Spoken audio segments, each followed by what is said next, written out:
Hello tout le monde, bienvenue dans ce nouvel épisode. Dans cet épisode, je vais te montrer comment j'ai encastré mon receveur sur un plancher bois. Alors pourquoi un plancher bois? Parce qu'en fait, au premier étage, je suis sur un solivage et moi, je voulais créer une douche à l'italienne. Donc, je vais te montrer tout ça, comment j'ai fait tout de suite, juste après le générique. C'est parti, go!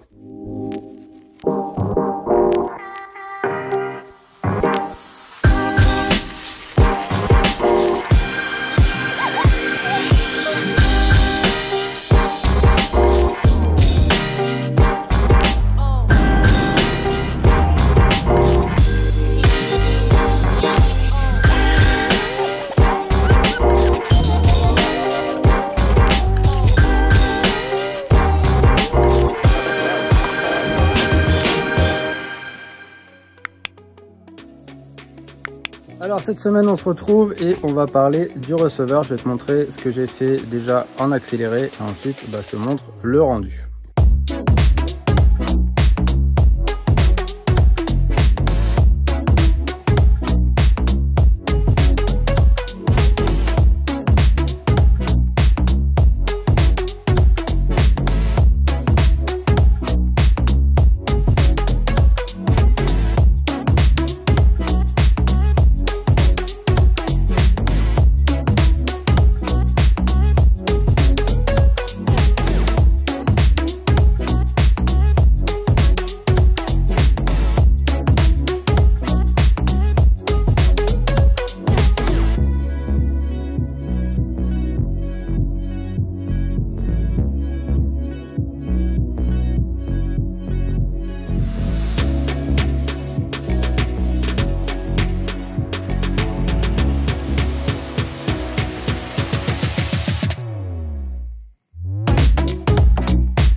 Donc voilà, alors le rendu, on se rend peut-être pas trop compte, mais en fait, tu vois, ici, donc là, on est vraiment à fleur, tu vois, là, c'est nickel.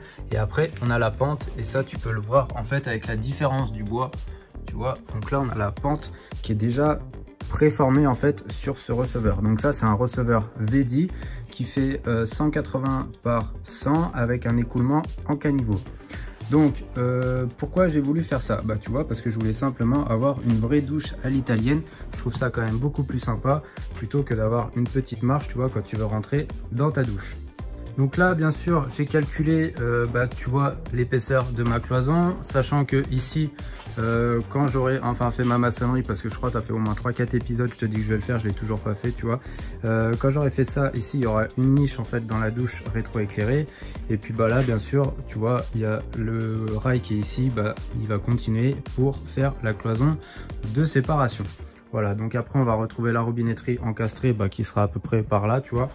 Mais bon, ça sera l'objet de d'autres épisodes. Voilà, donc là, dessous, comment ça se passe? Voilà, dessous, tu vois, tout simplement. Alors là, pour le moment, il n'est pas collé parce que forcément, hein, je vais encore travailler, je vais le salir et tout, tu vois, il est juste posé. Mais voilà comment ça se présente. Donc moi, ma poutre, elle faisait 18-19 cm de haut. Donc, je me suis permis de venir retirer en fait 5 cm. Donc voilà, ma poutre elle faisait 18-19 de haut, donc je me suis permis de retirer en fait un petit 5 cm. Je vais descendre et je vais te montrer dessous maintenant comment ça se passe et qu'est-ce que ça donne, tu vois. Alors je te montre, tu vois, j'ai pas mis la laine encore, comme ça tu verras bien comment j'ai fait. Voilà, tu vois, je suis venu forcément renforcer, hein, parce que vu que j'ai un petit peu quand même déligné, j'ai préféré renforcer. Et puis en fait, moi, mes solivettes, là, elles m'ont permis de vraiment remettre à plat ma coupe, tu vois. Comme ça, quand j'ai remis mon OSB, et ben, j'étais déjà bien à plat avec une légère pente en plus pour favoriser l'écoulement là-bas. Alors, j'ai pas fait le trou, mais ici, tu vois, il n'y a pas de bout de solivette, juste là, parce que l'écoulement va sortir par là. Donc j'attends, comme je t'ai dit, tu vois, d'avoir coulé mon bout de béton dans mon mur, quoi, pour être tranquille. Et ensuite, je viendrai positionner mon receveur et le poser à ce moment-là. Ça, c'est pas une étape qui me presse parce que je pense que le plafond, en fait, ici, là où il y a tout le bordel, là, tout le dawa, je pense pas le faire tout de suite. Et puis... simplement aussi pour le raccorder, tu vois, là c'est en attente au niveau de mon PVC, donc ça je le ferai je pense un petit peu plus tard. Là je vais vraiment avancer sur ce qui va me prendre du temps. Déjà le plafond du premier et le plafond du deuxième, parce que il y a par vapeur et compagnie, on est sous toiture, là on est en plein été, sous toiture, sous rampant, c'est pareil, t'avais compris dans tous les cas.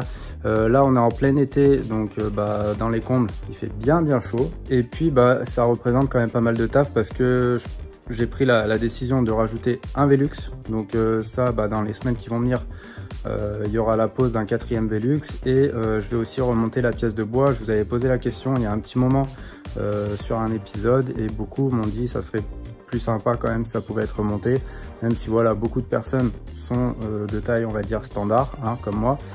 On passe dessous, mais voilà, pour les grandes personnes, vu que ça passe pas, et voilà, on va faire un petit effort, ça va prendre une petite demi-journée, mais au moins ça sera nickel. Voilà, donc tu vois, pour le receveur, rien de fou, mais je pense que l'aspect fini, il va vraiment être sympa, parce que t'as une vraie douche à l'italienne alors qu'on est au premier étage, et ça j'ai vraiment hâte d'avancer là-dessus. Voilà, petite vidéo rapide, simple, efficace, rien de compliqué. T'as vu, c'était un peu galère. T'as vu, j'ai changé plusieurs fois d'outil parce qu'en fait j'arrivais pas à tailler la profondeur, et en fait le jour où j'ai attaqué ça, parce que je l'ai fait en plusieurs jours, toi tu le vois pas au montage, j'avais pas la petite tronçonneuse comme tu as pu voir à la fin, donc j'ai galéré de fou. Voilà, mais maintenant que c'est fait, je suis bien content, et puis on va pouvoir passer à la suite. Du coup on arrive à la fin de cet épisode, j'espère que ça vous aura plu. Alors j'ai fait peut-être depuis quelques temps des petits épisodes un petit peu plus courts, mais je trouve que c'est un petit peu plus facile à regarder. Des fois 15-20 minutes, c'est presque personnellement je trouve que c'est presque un peu trop, on décroche. Du coup j'ai préféré réduire un petit peu la durée. Dites-moi ce que vous en pensez. En tout cas je suis content d'avoir partagé une fois de plus cette étape avec vous, et on se retrouve la semaine prochaine. Oublie pas la plateforme, oublie pas de liker, oublie pas de partager, enfin voilà, tu connais la chanson. Moi je te dis ciao, à la semaine prochaine.